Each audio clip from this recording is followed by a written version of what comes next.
ये आत्मा की पढ़ाई, ये सिर्फ और सिर्फ टोटली 100% प्योर आत्मा की पढ़ाई है। जब तक हम आत्मा बनकर बैठेंगे नहीं, इस पढ़ाई का रिंचक मात्र भी हमारे अंदर नहीं जाने वाला है। जितना हम बॉडी कॉन्शियस होकर बैठेंगे, उतना ही इस पढ़ाई से दूर होते चले जाएंगे। बैरिस्टर की पढ़ाई अगर आप आत्मा बनकर समझेंगे तो नहीं समझ पाएंगे, क्योंकि वो किसकी पढ़ाई है? शरीर की पढ़ाई है। तो वो शरीर से ही पढ़नी पड़ती है, इन आंखों से ही वो किताबें पढ़नी पड़ती हैं। लेकिन ये पढ़ाई आत्मा की पढ़ाई है। तो इस पढ़ाई को पढ़ने के लिए हमें आत्मा समझकर बैठना होगा। कौन कौन बैठे हैं यहाँ पे आत्मा समझकर? कौन कौन बैठे हैं? बैठे हो माता? Very good. तो तुम्हारा बुद्धि योग शिव बाबा के साथ है? थोड़ा चेकिंग कीजिए, शिव बाबा के साथ बुद्धि योग है? नहीं भी है तो लगा लीजिए, कमांड दीजिए अपने दिमाग को, अपनी बुद्धि को कि मुझे शिव बाबा के साथ कनेक्ट होना है। जितना आप कमांड देते जाएंगे इस बुद्धि को, आपकी बुद्धि क्लियर होती जाएगी और आपका कनेक्शन शिव बाबा से जुड़ता चला जाएगा। उनको ही नॉलेजफुल, ज्ञान का सागर कहते हैं। देखा बाबा का रूप दिखा, नॉलेज दिखी उनकी, ज्ञान पनपा देखो कैसे झलक रहा है उनसे ज्ञान। झलका ना माता? शिव बाबा से ज्ञान झलका? Very good. तो जानी जाननहार का यह मतलब नहीं है कि वह सबके दिलों को बैठ जानेगा कि इनके अंदर क्या चल रहा है। क्यों भाई, क्या पड़ी है बाबा को? हमारे दिल की बातें जानने की क्या पड़ी है? बस वो अपनी ही बातें जान ले, वही बात बहुत है। क्योंकि उसे पता, अगर इनके दिल की बातें मैं जानने बैठ गया, मैं भी मैला हो जाऊंगा। इनके दिलों में बहुत मैलापन है, इसलिए वो हमारे दिल की बातें नहीं जानता है। वह जो थॉट रीडर होते हैं ना, वो सब सुनाते हैं। उनको भूत विद्या कहा जाता है। यहाँ तो बाप पढ़ाते हैं मनुष्य से देवता बनाने के लिए। गायन भी है मनुष्य से देवता। अभी तुम बच्चे समझते हो हम अभी ब्राह्मण बने हैं, फिर दूसरे जन्म में देवता बनेंगे। आदि सनातन देवी देवता ही गाए जाते हैं। शास्त्रों में तो ढेर कहानियां लिख दी है। यह तो बाप डायरेक्ट बैठ पढ़ाते हैं। भगवान वाच, भगवान ही ज्ञान का सागर, सुख का सागर, शांति का सागर। कौन है माता भगवान? ज्ञान का सागर, सुख का सागर, शांति का सागर। महसूस भी होता है? होता है महसूस कि वो शांति का सागर है, या कहने तक ही रह जाता है? हाँ, महसूस करना है, कभी कभी भूल जाते हैं। ठीक है, तुम बच्चों को वर्षा देते हैं, पढ़ाई है तुम्हारी 21 जन्मों के लिए। तो कितना अच्छी रीति पढ़ना चाहिए, कितना अच्छी रीति पढ़ना चाहिए माता? प्यार से पढ़ना चाहिए। यह रूहानी पढ़ाई बाप एक ही बार आकर पढ़ाते हैं। नई दुनिया की स्थापना करने के लिए। नई दुनिया में इन देवी देवताओं का राज्य था। बाप कहते हैं मैं ब्रह्मा द्वारा आदि सनातन देवी देवता धर्म की स्थापना कर रहा हूँ। जब यह धर्म था तो और कोई धर्म नहीं थे, अभी और सब धर्म है, इसलिए त्रिमूर्ति पर भी तुम समझाते हो। ब्रह्मा द्वारा स्थापना एक धर्म की, अभी वह धर्म है नहीं। गाते भी हैं मैं निर्गुण हारे में कोई भी गुण नहीं। आपे ही तरस परोई, हमारे में कोई गुण नहीं कहते तो बुद्धि गॉड फादर की तरफ ही जाती है। उनको ही मर्सीफुल कहा जाता है। बाप आते ही हैं बच्चों के सब दुखों को खल्लास कर 100% सुख देने। 100%, बाबा ने 99 नहीं बोला, बाबा ने 100% सुख बोला है। तो उतनी कैपेसिटी है माता, वो 100% सुख देने आया है। इतनी कैपेसिटी है इस जार की, इस बर्तन की, कि वो 100% सुख ले ले, या दुख से ही भरा रहना चाहता है? अपनी कैपेसिटी बढ़ाइए। जितनी कैपेसिटी इस आत्मा की बढ़ाते जाएंगे, उतना आपके अंदर सुख आता जाएगा। एक तो 100 ml का ग्लास है, एक जग हो 2 लीटर का, एक पूरा का पूरा कैनी हो जिसमें 15 लीटर आता हो। तो परमात्मा के सामने जब बैठे हैं तो छोटा बन के क्यों बैठना? जितनी कैपेसिटी आप बढ़ा के बैठेंगे, जितना लीटर इसमें डालना चाहते हैं उतना लीटर डालिए ना। परमात्मा का प्रेम, उसमें क्यों कंजूसी करनी?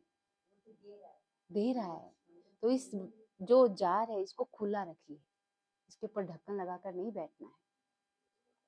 कितना रहम करते हैं परमात्मा। तुम समझते हो बाबा के पास हम आए हैं तो बाप से पूरा वर्षा लेना है। वह है ही सुखधाम, यह है दुखधाम।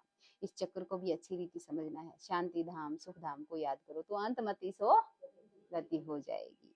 शांति धाम को याद करेंगे तो जरूर शरीर छोड़ना पड़े, तब आत्माएं शांति धाम में जाएंगी। शांति धाम जाना है तो माता शरीर छोड़ना पड़ेगा। शरीर छोड़े कैसे? कितना लगाव है इस शरीर से, कैसे छोड़ें? एक पेन तो छूटता नहीं है, शरीर छोड़ना तो बहुत दूर की बात है ना माता? लेकिन शांति धाम जाना है तो इस शरीर से न्यारी मैं देही आत्मा, उसकी प्रैक्टिस बहुत बहुत चाहिए, बहुत। एक बाप के सिवाय और कोई की भी याद न आए। अगर याद आए भी ना किसी की, तो डायरेक्ट उसको शिव बाबा से जोड़ दो, ताकि जो विकर्म उस पल बना वो तुरंत विकर्म धुल कर अकर्म बन जाए। समझ रहे हैं आप? याद तो आएगी, क्योंकि प्रैक्टिस बहुत कर रखी है इस माइंड की, किसी और की याद आएगी आएगी आएगी। जैसे ही उसकी याद आए, खुद को भी शिव बाबा से जोड़ लो और उस आत्मा को शिव बाबा, उसके ऊपर भी कल्याण हो जाएगा और खुद का भी कल्याण हो जाएगा। एकदम लाइन क्लियर चाहिए। एक बाप को याद करने से अंदर खुशी का पारा चढ़ता है। इस पुरानी दुनिया में तो अल्पकाल क्षणभंगुर सुख है, एक साथ नहीं चल सकता है, यह साथ नहीं चल सकता यहाँ का सुख, साथ यह अविनाशी ज्ञान रतन ही चलते हैं। यानी यह ज्ञान रत्नों की कमाई ही साथ चलती है, जो फिर तुम 21 जन्म प्रारब्ध भोगेंगे। हाँ, विनाशी धन भी साथ उनका जाता है जो बाप को मदद करते हैं। देखो कनेक्शन, देखो ये विनाशी धन है कि नहीं, जो हम पैसे कंट्रीब्यूट करते हैं किसी भी अच्छी जगह पे, और वो धन कैरी फॉरवर्ड होता है, साथ जाता है। लेकिन कौन सा? वो जो हम सफल करते हैं, परमात्मा के पुण्य कार्यों में हम लगाते हैं। बाबा हमारी भी कोड़ियां ले, वहां महल दे देना, कहते हैं ना। बाप कोड़ियों के बदले कितने रतन देते हैं, कितने रतन देते हैं। कभी फील होता है? रत्नों से भरते हैं, अपने महल को भर लो, जितना भरते हो, जितने कमरे भरना चाहते हो रत्नों से भर लो, बाबा फ्री दे रहा है अभी। लेकिन उसके लिए बैठना पड़ेगा बाबा के साथ, वो टाइम की डिमांड करता है। भगवान हमसे क्या मांगता है? क्या मांगता है बहन? समय मांगता है। बस वही हम नहीं देते, हर चीज दे देते हैं, बस समय नहीं देते हैं, इसलिए हम थोड़े पीछे रह जाते हैं। जैसे अमेरिकन लोग होते हैं, बहुत पैसे खर्च कर पुरानी पुरानी चीजें खरीद करते हैं। पुरानी चीज का मनुष्य बहुत दाम ले लेते हैं। अमेरिकन लोगों से पाई की चीज का 1000 ले लेंगे। बाबा भी कितना अच्छा ग्राहक है, भोलानाथ गाया हुआ है ना, मनुष्य को यह भी पता नहीं है, वो तो शिव शंकर एक कह देते हैं। उनके लिए कहते हैं भर दो झोली। अभी तुम बच्चे समझते हो हमको ज्ञान रतन मिलते हैं, जिससे हमारी झोली भरती है। यह है बेहद का बाप। वह फिर शंकर के लिए कह देते हैं और फिर दिखाते हैं धतूरा खाते थे, भांग पीते थे, क्या क्या बातें बैठ बनाई हैं। तुम बच्चे अभी सदगति के लिए पढ़ाई पढ़ रहे हो। यह पढ़ाई है ही बिल्कुल शांत में रहने की, यह पढ़ाई है ही बिल्कुल शांत में रहने की। कई बार आपको ऐसा नहीं लगता, जिस दिन हम बहुत होश पोश में होते हैं, बहुत ज्यादा हम वाचा में होते हैं, बस शांत होना है, शांत होना है। उस शांति को हम ढूंढते रहते हैं, उस एकांत को ढूंढते रहते हैं, उस कोने को ढूंढते रहते हैं, जहां हम उस शांति में उस परमात्मा के साथ मिलकर बैठ जाएं, उसके साथ एक होकर बैठ जाएं। होता है ना मन? मेरा तो होता है। आपका आपका भी होता है? होता है माता? उस एक के साथ एक बनकर बैठने का मन होता है ना? तो बाबा कहते हैं, ये बत्तियां आदि जो जलाते हैं, शो करते हैं, वह भी इसलिए कि मनुष्य आकर पूछे आप शिव जयंती इतनी क्यों मनाते हो।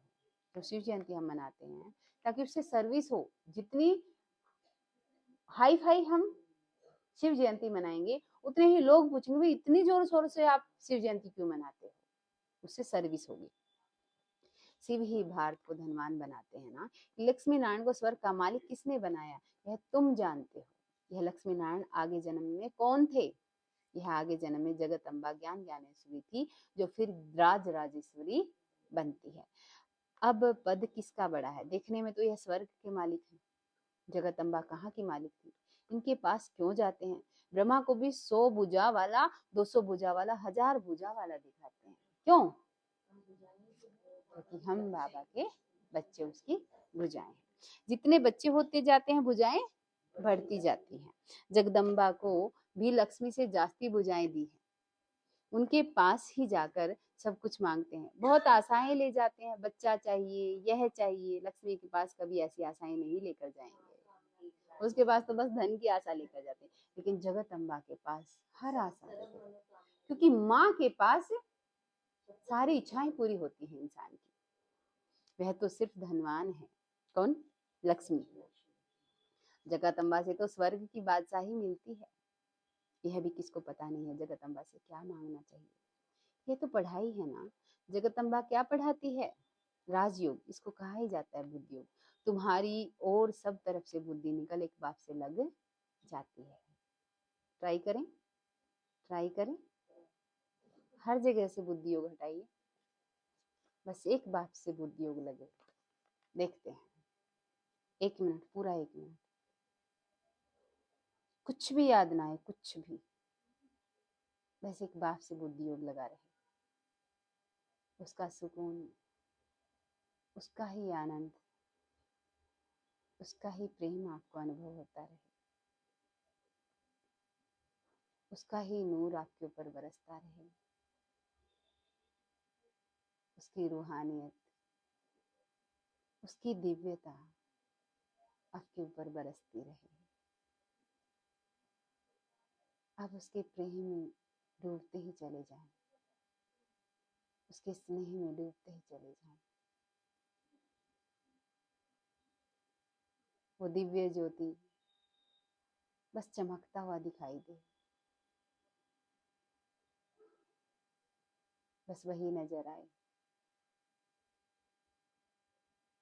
एकदम एकाग्र होकर सारी की सारी कंसंट्रेशन, सारी की सारी एनर्जी बस उसको देखने में लगाइए, वही दिख रहा है।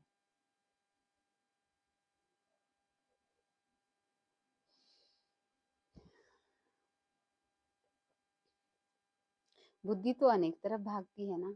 अब बाप कहते हैं मेरे साथ बुद्धि योग लगाओ। एक से लगी बुद्धि या भाग रही थी? अभी 1 मिनट, पूरा 1 मिनट सिर्फ वो दिखा, उसके गुण दिखे, ऐसा कौन है? सबको दिखा या थोड़ा भागा? थोड़ा थोड़ा, ओके, कोई नहीं, वो परमानेंट भी हो जाएगा, धीरे धीरे हो जाएगा। अब बाप कहते हैं मेरे साथ बुद्धि योग लगाओ, नहीं तो विकर्म विनाश। किसी को याद नहीं करना, फिर जरूर याद है, वैसे अगर बैठते नॉर्मली तो ठीक है। अब जैसे कोई कह देना कि बिल्कुल किसी को याद नहीं करना, फिर तो जरूरी नहीं तो विकर्म विनाश नहीं होंगे, बाबा कहते हैं। जी, इसलिए बाबा फोटो निकालने की भी मना करते हैं। यह तो इनकी देह है ना। ब्रह्मा बाबा की देह को क्या देखना, बाबा कहते हैं। बाप खुद दलाल बन कहते हैं अभी तुम्हारा यह हथियाला कैंसिल है। काम चिता से उतर, अब ज्ञान चिता पर बैठो। काम चिता से उतरो, बाबा कहते हैं। अपने को आत्मा समझ, मुझ बाप को याद करो, बस इतना सा ज्ञान है। अपने को आत्मा समझ, मुझ बाप को याद करो, तो विकर्म विनाश होंगे। और कोई मनुष्य ऐसे कह न सके। मनुष्य को भगवान भी नहीं कहा जा सकता। तुम बच्चे जानते हो, बाप ही पतित पावन है। वही आकर काम चिता से उतर ज्ञान चिता पर बिठाते हैं।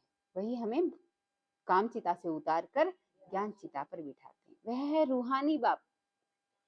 वह इनमें बैठ कहते हैं तुम भी आत्मा हो, औरों को भी यही समझाते रहो। इनमें बैठकर, ब्रह्मा बाबा में बैठकर समझाते हैं तुम भी एक आत्मा हो, और औरों को भी ये बात समझाते रहो। समझाई आज किसी को? आज किसी को बात समझाई? तो बाबा की श्रीमत फॉलो नहीं की? नहीं की? किसी को आज ये नहीं बताया कि तुम आत्मा हो? माता नहीं बताया? कोई तो मिला होगा, घर वाला सदस्य है, कोई तो मिला होगा। खुद को ही बोल देते कि तुम आत्मा हो, तुम आत्मा हो, हे विश्व की आत्मा है, तुम आत्माएं हो। योग में ही बैठ के बोल देते। जी, ठीक है। तो बाबा कहते हैं, बाप कहते हैं मन मना भव। मन मना भव कहने से स्मृति आ जाएगी।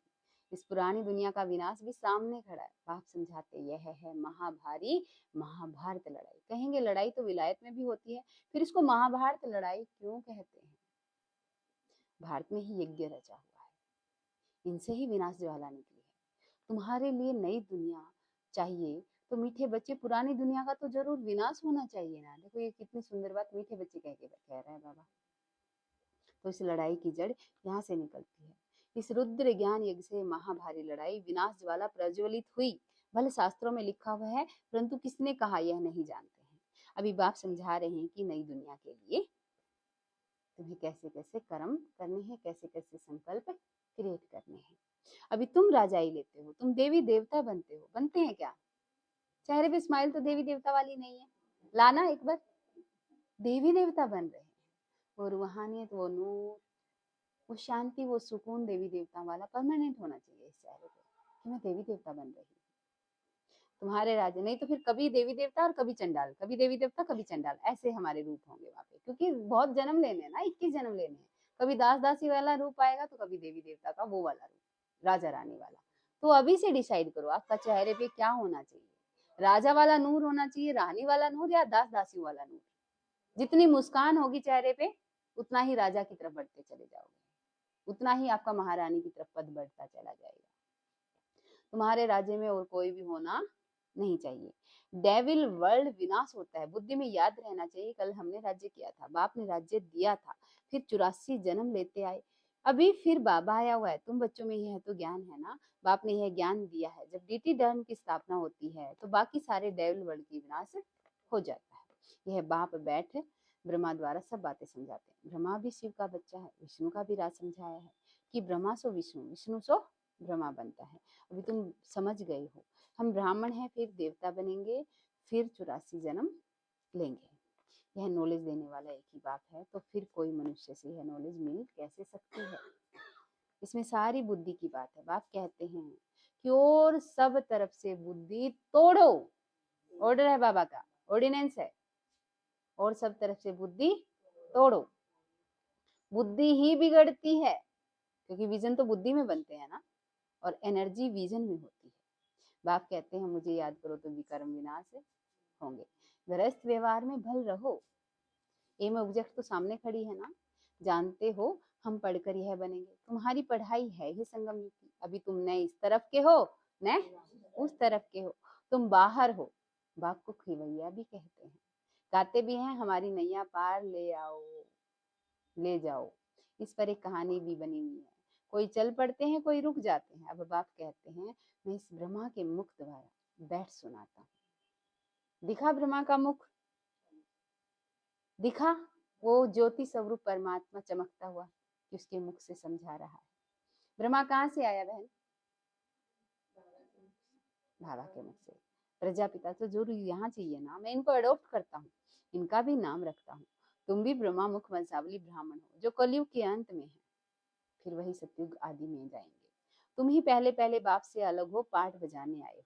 हमारे में भी यह तो नहीं कहेंगे ना, यह भी मालूम पड़ जाएगा कौन पूरे 84 जन्म लेते हैं। लक्ष्मी नारायण की तो गारंटी है ना, लक्ष्मी नारायण की तो गारंटी। राइट, हाँ राइट,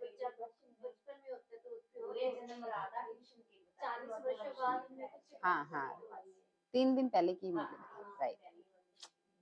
उनके लिए ही गायन है श्याम सुंदर। देवी देवता सुंदर थे, सांवरे से सुंदर बने हैं। हम सांवरे हैं, सुंदर बन रहे हैं, क्योंकि सुंदरता का सागर फिलहाल हमारे साथ कनेक्टेड है, और जैसा संग लेते हैं वैसा ही रंग चढ़ जाता है। गावड़े के छोरे से बदल सुंदर बन जाते हैं। इस समय सब छोरे छोरियां हैं। हाँ जी, हाँ, वैसे हरियाणा में तो हम वैसे नॉर्मल बोल देते हैं, लड़का लड़की। राइट, राइट, ये बेहद की बात है। उनको कोई जानते नहीं, कितनी अच्छी अच्छी समझानी दी जाती है। हर एक के लिए सर्जन एक ही है, यह है अविनाशी सर्जन। योग को अग्नि कहा जाता है, क्योंकि योग से ही आत्मा की अलौय खाद निकलती है। योग अग्नि से तमो प्रधान आत्मा सतो प्रधान बनते हैं। यदि आग ठंडी होगी तो अलौय निकलेगी नहीं। याद को योग अग्नि कहा जाता है, जिससे विकर्म विनाश होते हैं। तो बाप कहते तुमको कितना समझाता रहता हूँ, धारणा भी तो हो। अच्छा, मन मना भाव। जब समझा समझा के थक जाता है, क्या कह देता है? मन मना भाव। कितनी ही लाइनें बोले, कितना ही कुछ बोले, 4 पेजों की मुरली बोल देता है, फिर भी चैन नहीं होते। फिर कहता है अच्छा मन मना भाव, एक ही शब्द में सार दे देता है। इसमें तो थकना नहीं चाहिए ना, बाप को याद करना भी भूल जाते हैं। यह पतियों का पति तुम्हारा ज्ञान से कितना श्रृंगार करता है, कितना श्रृंगार करता है। दिखता है माता कभी श्रृंगार करते हुए? हर तरह का श्रृंगार कर देता है। सही बात है, मुस्कान का श्रृंगार सबसे पहले देता है बाबा। निराकार बाप कहते हैं, और सबसे बुद्धि योग तोड़ मुझ अपने बाप को याद करो। बाप सभी का एक ही है, तुम्हारी अब चढ़ती कला होती है। कहते हैं ना, तेरे भाने सर्व का भला। बाप आए हैं सर्व का भला करने। रावण तो सबको दुर्गति में ले जाते हैं, राम सबको सदगति में ले जाते हैं। अच्छा, मीठे मीठे सिकिल दे बच्चों प्रति माता पिता बाप दादा का याद प्यार और गुड मॉर्निंग। रूहानी बाप की रूहानी बच्चों को नमस्ते। तो हम रूहानी बच्चों की रूहानी बाप दादा को नमस्ते जी, सदा रहेंगे हंसते जी। धारणा के मुख्य सार हैं, बाप की याद से अपार सुखों का अनुभव करने के लिए बुद्धि की लाइन क्लियर चाहिए। याद जब अग्नि का रूप ले तब आत्मा सतो प्रधान। याद याद रह जाएगी तो आत्मा सतो प्रधान नहीं बनेगी। याद जब अग्नि का रूप ले लेगी तब आत्मा सतो प्रधान है, क्योंकि अग्नि में कूदने से ही विकार भस्म होंगे, परिवर्तन आएगा। दूसरा है, बाप कोड़ियों के बदले रतन देते हैं। ऐसे भोलेनाथ बाप से अपनी झोली भरनी है। शांत में रहने की पढ़ाई पढ़ सदगति को प्राप्त करना है। वरदान, माया के बंधनों से सदा निर्बंधन रहने वाले योग युक्त बंधन मुक्त भव। बरसा रहा है वो वरदान, फील कीजिए उसके वरदान को। माया के बंधनों से जितना उसको वरदान को फील करेंगे, क्या होगा, ऊपर से उसकी ऐसी किरणें पड़ेंगी कि आपके सारे बंधन टूटते चले जाएंगे। जितना जो बोल रहा है उसको फील करना है। माया के बंधनों से सदा निर्बंधन रहने वाले योग युक्त बंधन मुक्त भव। बंधन मुक्त की निशानी है सदा योग युक्त। योग युक्त बच्चे जिम्मेवारियों के बंधन व माया के बंधन से मुक्त होंगे। मन का भी बंधन है ना, लौकिक जिम्मेवारी तो खेल है, इसलिए डायरेक्शन परमाण खेल की रीति से हंसकर खेलो तो कभी छोटी छोटी बातें थकाएंगी नहीं। अगर बंधन समझते हो तो तंग होते हो, क्या क्यों का प्रश्न उठता है। लेकिन जिम्मेवार बाप खुद है, आप निमित्त हैं। इस स्मृति से बंधन मुक्त बनो तो योग युक्त बन जाएंगे। स्लोगन है, करण करावनहार की स्मृति से भान और अभिमान को समाप्त करो। खुद का भी भान कि मैं शरीर से कर रही हूँ, नो, वो करा रहा है, बस मैं कर रही हूँ, इंस्ट्रूमेंट हूँ मैं। और अभिमान से मुक्त बनो, समाप्त करो। अव्यक्त सारे सत्यता और सभ्यता रूपी कल्चर को अपनाओ। अपवित्रता सिर्फ किसको दुख देना या पाप कर्म करना नहीं है, लेकिन स्वयं में सत्यता स्वस्था विधि पूर्वक अगर अनुभव करते हो तो पवित्र हो। पवित्रता की बहुत बड़ी डेफिनेशन है, अपवित्रता की बहुत बड़ी डेफिनेशन है। जैसे कहावत है, सत्य की नाव डूबती नहीं है लेकिन डगमग होती है, तो विश्वास की नाव सत्यता है। ऑनेस्टी है जो डगमग होगी लेकिन डूबेगी नहीं। इसलिए सत्यता की हिम्मत से परमात्म प्रत्यक्षता के निमित्त बनो। सत्यता की हिम्मत से परमात्म प्रत्यक्षता के निमित्त बनो। जो कल का अव्यक्त इशारा था ना, आज भी रह रह के मुझे याद आ रहा था। कल का अव्यक्त इशारा क्या था, याद है? नहीं, पर पवित्रता की अचल अखंड समा जब तक नहीं जलाओगे, बाकी प्रत्यक्षता नहीं। अचल अखंड पवित्रता की समा नहीं जलाओगे, समा एक ज्योति नहीं जलाओगे, तब तक बाकी प्रत्यक्षता नहीं होगी। हमारी पवित्रता हिलती डुलती रहती है, इसलिए बाप की प्रत्यक्षता कभी होती है कभी नहीं होती, कभी होती है कभी नहीं होती। कभी बहुत अच्छी सेवाएं कर पाते हैं, कभी नहीं करते हैं। बाप को प्रत्यक्ष कर पाते हैं, कभी नहीं। हमारी यानी कि प्रत्यक्षता यानी कि पवित्रता हिल डुल रही है। पवित्रता अगर अचल है, अखंड है, उसकी समाज जली हुई है परमानेंट, तो बाप को प्रत्यक्ष होने से कोई रोक नहीं सकता है। और किसके थ्रू प्रत्यक्ष होगा? मेरे थ्रू प्रत्यक्ष होगा। मैं उसका इंस्ट्रूमेंट बन के सामने आऊंगी लोगों के। मीठे बच्चे, इस पुरानी दुनिया में अल्पकाल क्षणभंगुर ही सुख है, ये साथ नहीं चल सकता है। साथ में अविनाशी ज्ञान रत्न चलते हैं, इसलिए अविनाशी कमाई जमा करें। और शांति। Thank you.